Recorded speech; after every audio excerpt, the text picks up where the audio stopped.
전기차 하면 무조건 보조금이 떠오르실 겁니다. 보조금이 없는 전기차를 살 이유도 없고 전기차가 없으면 보조금 정책이라는 것도 필요가 없겠죠. 왜 개인이 차를 구매하는 걸 세금으로 도와주냐는 말이 꽤 있습니다. 그런데 이건 여러 번 정리해드렸습니다. 전기차 구매 보조금의 취지는 뭐라고 했나요? 국가적으로는 환경관리 차원과 전기차 보급 늘리기 목표를 위해서 기업 입장에선 처음 개발하는 것이기 때문에 개발지원금 명분으로 보조금이 지급되는 거라서 이걸 개인이 도와주는 거라고만 보기에는 어렵다고 말씀드렸죠. 그런데 이 전기차 보조금이 돌고 돌아서 나한테 악영향을 준다면 어떨 것 같으세요? 전기차 차주들 입장에선 받기만 하면 좋은 건 줄 알았는데 어딘가 부당하게 쓰이고 제대로 지급조차 안 되고 있었다면 어떨 것 같으세요? 뭔가 배신당한 것 같고 그럴 겁니다. 왜냐면 전기차 차주들도 어쨌든 납세의 의무를 가지고 있는 국민들이고 당장 내가 차를 살 때 보조금 도움을 받은 건 좋지만 정작 세금이 제대로 쓰이지 않았다는 사실을 알면 찝찝하기도 하고 뭔가 화도 날 것 같은데요. 어떤 문제가 있는 건지 순서대로 살펴보겠습니다.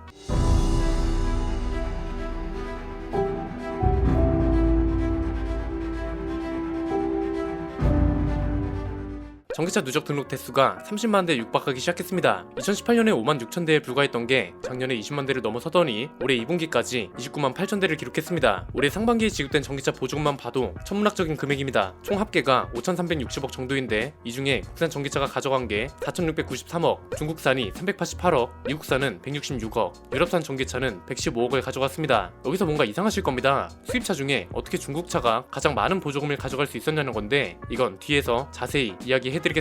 보조금이라는 게 선착순으로 지급되는 거잖아요. 그래서 벌써 보조금이 동났을 거라고 걱정하는 분들도 많은데 오히려 올해는 보조금이 남아 돈다고 합니다. 서울, 부산, 대전, 세종 이렇게 4지역만 보조금이 바닥났고요. 나머지는 오히려 예산이 남았다고 합니다. 경기 의왕, 강원 양구, 경북 의성 이런 곳들을 제외하고 나머지 지자체는 보조금을 출구순으로 지급하고 있습니다. 환경부 자료에 따르면 올해 친환경차 보급 사업으로 전기 승용차는 1277대, 전기 화물차는 350대 분량의 보조금을 지원하기로 했습니다. 예년 같았으면 보조금 예산이 진작에 소진됐을 겁니다. 매년 전기차 사는 분들이 걱정하던 게 이거잖아요. 그런데 올해는 10월 말 기준으로 보조금이 절반도 소진되지 않았다고 합니다. 시골 같은 지역만 그런 게 아닙니다. 구리시, 가평군, 양평군 같은 곳들도 보면 실제 보조금 지급 확정 건수가 절반을 조금 넘거나 절반에도 미치지 못하고 있다고 합니다. 왜 이런 현상이 발생하는 걸까요? 그리고 이것 때문에 생기는 문제점은 뭘까요? 크게 3가지로 정리해드리겠습니다. 첫 번째는 보조금이 남아 돌게 된 이유입니다. 간단합니다. 작년하고 올해 전기차 보조금 지급 기준을 비교해보면 보조금 액수 자체는 줄이는 대신에 보조금 지급 대수 자체를 늘렸거든요. 그래서 보조금 총량 자체는 늘었단 말이죠. 그런데 정작 전기차 출고가 늦어지다 보니까 보조금이 제때 소진되지 못한 겁니다. 대기 기간을 정리해보면 아이오닉 5는 12개월 이상, 아이오닉 6는 16개월 이상, 니로 EV는 12개월 이상이 소요됩니다. 제네시스 전기차도 12개월에서 14개월 이상이 걸리고요. 수입차도 마찬가지입니다. 폭스바겐 ID4가 지금 1년에서 2년 사이로 대기 기간을 안내하고 있고 ID Q4 이트론 라인업도 내년 안에 차를 받을 수 있을지 불투명하다고 합니다. 9월에 출시됐는데 물량 부족 때문에 지금 계약도 못 받고 있다고 합니다. 이러니까 보조금이 남아돌 수밖에 없는 거죠. 두 번째는 이렇게 되면 보조금 지원 범위가 대폭 축소될 가능성이 높다는 겁니다. 원래 나라 예산이라는 게 만약에 올해 100만 원으로 예산을 잡았어요. 그런데 우리 지자체가 90만 원밖에 못 썼어요. 그러면 내년 예산이 90만 원으로 책정되는 게 나라 예산이라는 거죠. 그래서 연말만 되면 보도 블록이랑 아스팔트를 갈아엎고 하는 거고요. 왜냐면 올해가 가기 전에 남은 예산을 다 써야 내년 예산이 줄어들지 않으니까요. 그런데 지금 전기차 보조금은 남아 돈다고 해서 보도 블록을 갈아엎거나 할 수 없잖아요. 이렇게 되면 혜택만 줄어드는 겁니다. 일단 올해 연말까지 보조금이 죄다 소진될 가능성은 전혀 없습니다. 그래서 국고로 반환될 가능성이 높은데 이렇게 되면 내년 보조금 예산은 당연히 줄어들 수밖에 없습니다. 이미 예산을 줄이겠다는 이야기가 지난 9월에 나왔습니다. 2022년 핵심 사업 평가 최종 보고회가 있었는데 이때 내년 전기차 보조금 얘기가 나왔습니다. 대당 600만 원에서 500만 원으로 줄이겠다는 내용이었고 그러면서 지원 규모는 16만 4천 대였던 걸 21만 5천 대로 확대하자는 내용이 나왔다고 합니다. 보조금 액수를 줄이는 대신에 지원 대상을 늘리고 이 말은 결국 보조금 총량 자체는 늘어나는 것이다. 원래 우리가 생각하던 논리죠. 그런데 이제는 아닙니다. 보조금 액수를 줄이고 지원 대상을 늘리기 때문에 총량 자체는 늘어나는 줄 알았으나 정작 전기차 출고가 늦어지면서 실질적으로 지원을 받는 차가 적기 때문에 총량 자체도 줄어드는 것이다. 이런 논리가 됐습니다. 결국 지금 반도체 대란부터 시작된 신차 대기가 여기까지 영향을 주고 있다는 겁니다. 최근에 대기 기간 때문에 기다리던 차주들이 풀체인지랑 페이스리프트 때문에 혼란을 겪다가 이제 전기차 차주들은 지원금 축소라는 피해까지 보기 시작한 거죠. 세 번째는 전기차 보조금 자체를 이참에 싹 개편할 필요가 있지 않냐는 겁니다. 최근에 제일 논란이 됐던 게 보조금을 이용한 재테크였죠. 수천만 원에 달하는 구매 보조금을 받아서 전기차를 사고 중고차 시장에 프리미엄을 붙여서 파는 이른바 편법 재테크를 말합니다. 이것도 결국 신차 대란 때문에 벌어진 일인데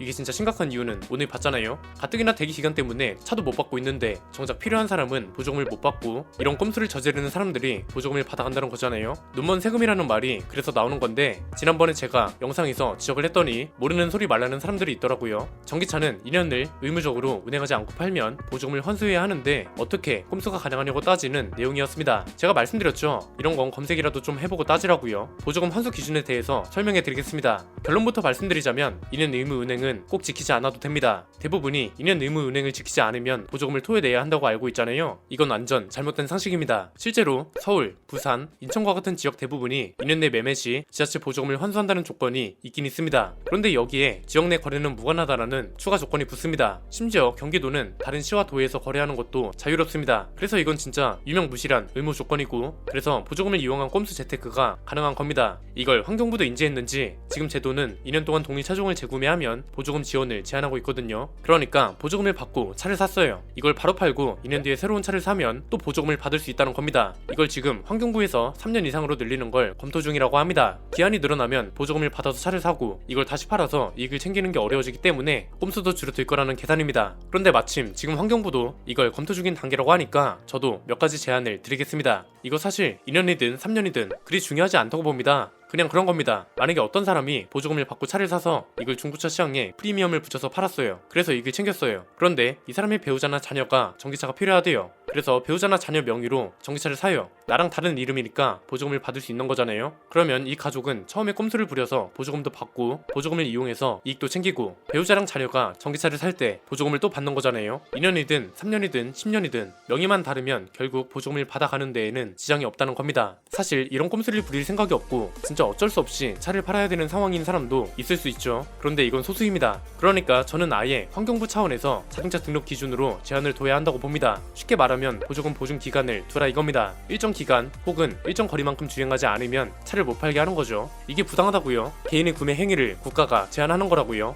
아니죠. 그렇게 생각하면 보조금도 받아가면 안 되죠. 이건 정상적으로 전기차를 타고 다니려고 구매한 사람이라면 제한한다고 해서 반발할 이유가 없습니다. 자동차를 살 때 보증 기간이라는 게 있습니다. 보증 기간이 뭔가요? 몇 년 혹은 몇만 킬로 동안 우리 차는 고장 안 난다는 걸 보증하고 만약 고장이 난다면 무상으로 수리해주겠다 이거잖아요. 마찬가지라고 봅니다. 보조금을 받아서 차를 산 순간 그건 완전 개인의 의지대로 할 수 없는 물건이 되는 겁니다. 본인이 보조금을 받았다는 걸 책임지려면 보조금에 대한 보증 기간도 나라에서 정해줘야 한다고 봅니다. 대신 그런 건 있습니다. 만약에 차에 문제나 결함이 있어서 팔아야 하는 경우 이런 건 서비스센터 같은 데에서 수리 이력서만 받고 이걸 제출하면 환경부 같은 기관에서 인정해주면 되는 거죠. 차에 하자가 있어서 팔았는데 이런 것 때문에 개인이 제재를 받을 필요는 없으니까요. 그래서 지급 기한을 늘리는 것보다는 이런 현실적인 대안이 좀 필요할 것 같고요. 아까 시작할 때 중국 전기차가 보조금을 두 번째로 많이 받아갔다고 했잖아요. 보조금 지급 액수를 보면 국산 다음 중국산이 가장 많고 그 다음이 미국하고 유럽이죠. 그런데 정작 지급 대수를 보면 또 중국이 제일 적습니다.